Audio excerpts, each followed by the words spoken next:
Iran থেকে তুর্কি। মোহাম্মদ হাসান, আমার হোম ডিস্ট্রিক্ট টাঙ্গাইল। 1 মাস ছিলাম, 1 মাস থাকার পর আমার নাম মোহাম্মদ ইউনুস। আপনার বাংলাদেশের হোম ডিস্ট্রিক্ট কোথায়? আমার হোম ডিস্ট্রিক্ট সিরাজগঞ্জ, শাহজাদপুর। আপনি আমাকে কীভাবে এখানে চিনলেন বা কীভাবে চিনলেন? এখানে আমরা এই যে বন্ধু বান্ধব সবাই ঘুরতে আইছি, তো আমরা থাকি বেরগামতে। ঘোরার পরে এইখানে বসার পরে দেখি বাই যাইতেছে, তো বাইরের ভিডিও আমরা দেশে থাকি দেখতাম যখন লিবিয়া আসার প্ল্যান করতেছি, লিবিয়া থেকে ইতালি আসবে, তো বাইরের ভিডিও সবসময় দেখতাম। তো বাইরের ভিডিও দেখে আমরা ইচ্ছা পূরণ হয়েছিল। ভাই সবসময় সত্য বলে থাকে, সত্য ভিডিও বানায় সবসময় লাইভ করে।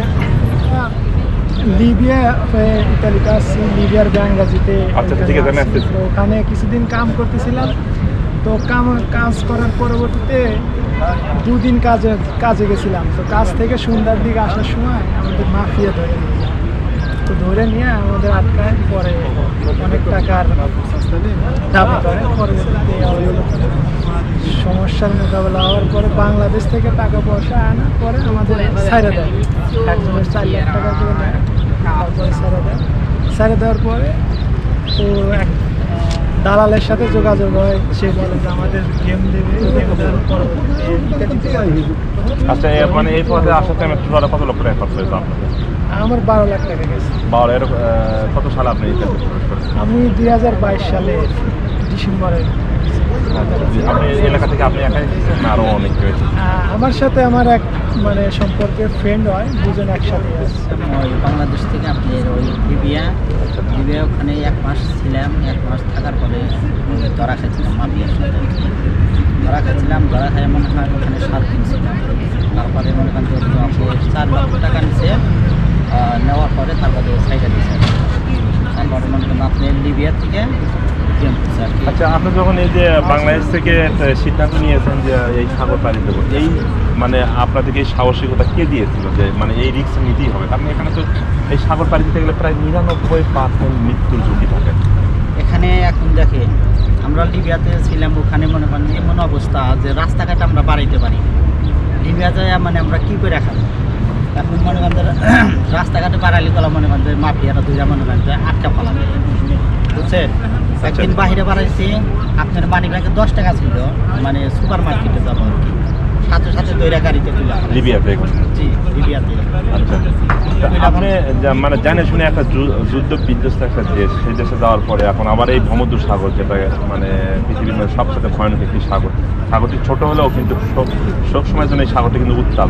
আর এই সাগর পাড়ি দিতে গিয়ে কিন্তু আমাদের অনেক বাংলাদেশি ভাইয়েরা জীবন হারিয়েছে, অসংখ্য বাংলাদেশি ভাইয়েরা। তারপরেও কেন যেন আমাদের বাংলাদেশি ভাইয়েরা এই সাগর পাড়ি দিতেছে? সাগর পাড়ি দিতেছে এখন মনে করেন যে ওখানে মানে কিচ্ছু করার না করেও তো পাই না। বাংলাদেশের মনে করেন অনেক টাকা ঋণ করে মনে করেন লিবিয়া যায়, লিবিয়া কোনো কাজ করতে পারে, বুঝছেন? আর যে টাকা বেতনে হয়ও না, পরিবার চালাইতে পারে। এখানে বাধ্য হয় মনে করেন যে এখন ভয়টাও ফালা দিয়ে মনে করেন এখন বাধ্য হয়, মানে জানে শুনে আসতেছে। আসতেছে।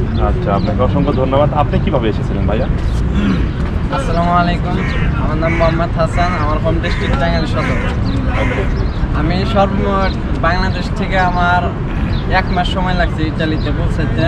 তো আমি লিবিয়া যখন আসছিলাম, তো লিবিয়া এমন একটা ভয়ঙ্কর একটা দেশ, মানে রুমে আছে, রুমের থেকে শুধু একটু বাইরে আমি ফোনে আমার বাড়িতে কথা বলতেছি। তো সন্ধ্যা টাইমে, তো ওই টাইমে মানে প্রচুর গোলাগুলি শুরু হয়ে গেছে। মানে লিবিয়া কোনো জীবনের কোনো মায়া নেই, মানে সাগরও আমি মনে করি যে সাগরও আমার মৃত্যুটা বাইচা থাকতে পারে, আমার জীবনটা বাইচা থাকতে পারে, কিন্তু লিবিয়া কেউ বাইচা থাকতে পারবে এটা শিওর না। তো লিবিয়া দেখা গেছে যে অনেক আমাদের বাঙালি ভাইয়েরা আছে এখনো বিপদগ্রস্ত আছে। ইনশাল্লাহ আমার কোনো বিপদ হয় না। আমি লিবিয়া অল্প দিনের মধ্যে এসে পড়ছি। 21 দিন ছিলাম লিবিয়া। সাগরে আমি 6 দিন ছিলাম সাগরে। তো এর মাঝখানে কত লক্ষ টাকা খরচ করছেন আপনি? আমার সর্বমোট 10 লক্ষ টাকা খরচ হয়েছে। বডি কন্ট্যাক্ট ছিল আমার দালালের সাথে, বাংলাদেশ থেকে ইতালি একবারে 10 লক্ষ টাকা। 10 লক্ষ টাকা, তার মানে আপনি বোঝাচ্ছেন জানে শুনে সাগরে পা দিয়েছিলেন? হ্যাঁ, আমি যাই না শুনে দিয়েছি। যখন আপনি লিবিয়া থেকে ইতালি এই সাগরটা যখন আপনারা পাড়ি দেন, আপনাদের নৌকা কি প্লাস্টিকের নৌকা ছিল না আমাদের ফাইবার বোট ছিল। আপনি কতজন একসঙ্গে ওই নৌকায় ছিলেন? 40 জন বাঙালি ছিলাম আর একজন চোদানি ছিল। মানে এই 41 জন মানুষ ছিলেন। কতদিন সাগরে? সাগরে আমি ছিলাম 6 দিন ছিলাম। 6 দিন? হ্যাঁ, 6 দিন থাকলেন সাগরে? আমাদের গুগল ম্যাপটা হয়েছিল, নষ্ট হয়ে গেছিল। তো আমরা মানে মালটার এদিকে ঢোকাবাতে আমরা গিরিশ হয়ে ঢুকছিলাম। তো এর কারণে দিক নির্দেশনা ভুল হয়ে গেছে আপনার। ভুল হয়েছিল। তো আমাকে মালটার ওই সাইড থেকে ইটালিয়ান কোস্টগার্ড যে আমাকে রিসিভ করছে। আমরা সাগরে সিসিলিয়াও আসতে পারিনি, মানে সাগর থেকে তুলে নিয়েছে ইটালিয়ান কোস্টগার্ড। আচ্ছা আচ্ছা। তারপরে আর হচ্ছে কি মানে সাগরটা যখন আমরা নামে শুনছিলাম যে এটা ভয়ঙ্কর, কিন্তু যখন ফেস হয়েছে যে আসলে ওই জায়গায় থেকে যদি আমরা ফেরত যদি যাইতে দিত আমাকে, তো আমরা ফেরত দেশে চলে নিশ্চিত হয়ে যেত। হ্যাঁ, 30 সেকেন্ডেরও জীবনের মায়া নেই। আমি নিজে 2 বার জীবনের মায়া ছেড়ে দিছি সাগরে, যে মরে গেলাম গা, আর মনে হয় বাঁচতে পারবো না, আর মনে হয় কারোর সাথে ফোনে কথা হবো না, কারোর সাথে দেখা হবো না। এখানে সব মিলে আপনি যখন সাগরে আপনাদেরকে ইতালির কোস্ট গার্ড আপনাদেরকে উদ্ধার করে, এখন আপনারা কি ক্যাম্পে আছেন না বাহিরে আছেন? আমরা ক্যাম্পে আছি।